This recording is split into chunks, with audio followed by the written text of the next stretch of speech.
கட்டுறாங்கல்ல, அவன் பண்ணன வேலை தான். ஃபுல்லாக நோண்டி அந்த பில்டிங் அப்படியே சாஞ்சிச்சு. எதுக்கு தோன்றீங்கன்னு கேட்டா அம்கோ மாலும் நைமா அம் காம் கர்த்தியும் அப்படின்னு சொல்றாங்க. ஓடைக்கரையில கட்டப்பட்டிருந்த கான்கிரீட் வீடு மொத்தமா சரிந்து விழும் வீடியோ காட்சி வெளியாகி கோவை மக்களை பதைக்க வைத்திருக்கு. அங்க நடந்தது என்ன அப்படிங்கிற முழு விவரத்தை இந்த வீடியோல பார்க்கலாம். அண்ணா அண்ணா அண்ணா தலைக்கு மேல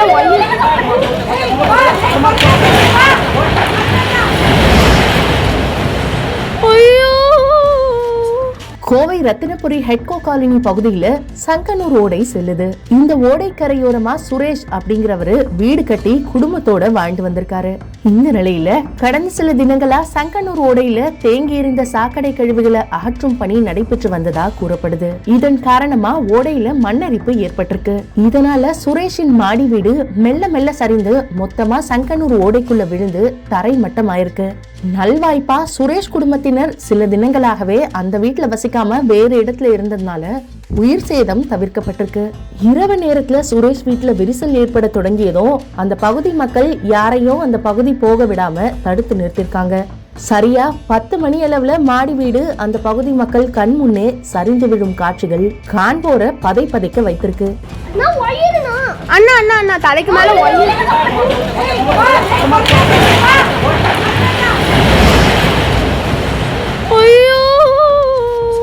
இந்த சம்பவம் தொடர்பா மாநகராட்சி அதிகாரிகளை தொடர்பு கொண்டு கேட்டபோது சங்கனூர் ஓடையில இருபுறமும் கான்கிரீட் சுவர் அமைக்கும் பணி நடைபெற்று வரதுனால 2 வாரங்களுக்கு முன்பே கரையோர மக்களை காலி செய்ய அறிவுறுத்தியதா கூறியிருக்காங்க.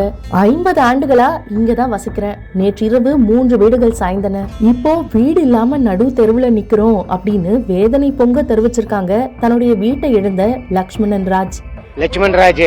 நான் இங்க வந்து 50 வருஷமா இருக்கிறேன். ஆனால் இங்கே 3 வீடு நைட்டு ஒரே இதில் ஒரு ஸ்பாட்டில் அப்படியே கமந்துச்சு. ஆனால் இப்போ நாங்கள் எதுக்குமே இல்லாமல் வெளியில் நிற்கிறோம். இங்கே பார்த்தீங்களா, பப்ளிக் ரோட்டில் நிற்கிறோம். என்ன பண்ணலாங்கிறது அரசாங்கம் தான் முடிவு பண்ணணும்.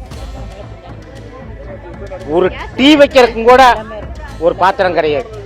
நேற்று நைட்டு 9 மணிக்கு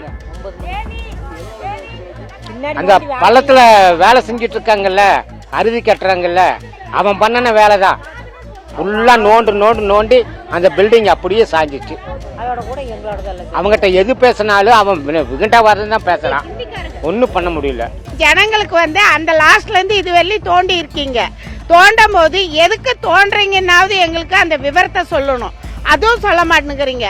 நாங்க இந்திக்கார போய் எதுக்கு தோன்றீங்கன்னு கேட்டா அம்கோ மாலும் நைமா அம் காம் கர்த்தியும் அப்படின்னு சொல்றாங்க. நாங்க என்ன பண்றது? இப்ப தோண்டி விட்டுட்டு போயிடுறீங்க. ராத்திரில எங்க குழந்தை குட்டியோட இந்த மாதிரி உளுந்து நாங்க கூண்டோட மடிட்டுன்ற வேலை செஞ்சிட்டு இருக்கிறீங்களா? எங்களுக்கு ஒண்ணு இந்த இடத்துல அடுக்குமாடி மாதிரி வேற எங்கன்னா மாற்று இடம். இங்கன்னா இங்க மட்டும்தான் எங்களுக்கு ஸ்கூல் வசதி வேணும், அதே மாதிரி ஹாஸ்பிட்டல் வசதி வேணும், பஸ் வசதி வேணும். எல்லாமே எங்களுக்கு பக்கம் இருக்கிற மாதிரி ஏதாவது ஒன்று பண்ணி கொடுங்க. இல்லைன்னா நாங்கள் வந்து வேற எங்களுக்கு வழி தெரியல.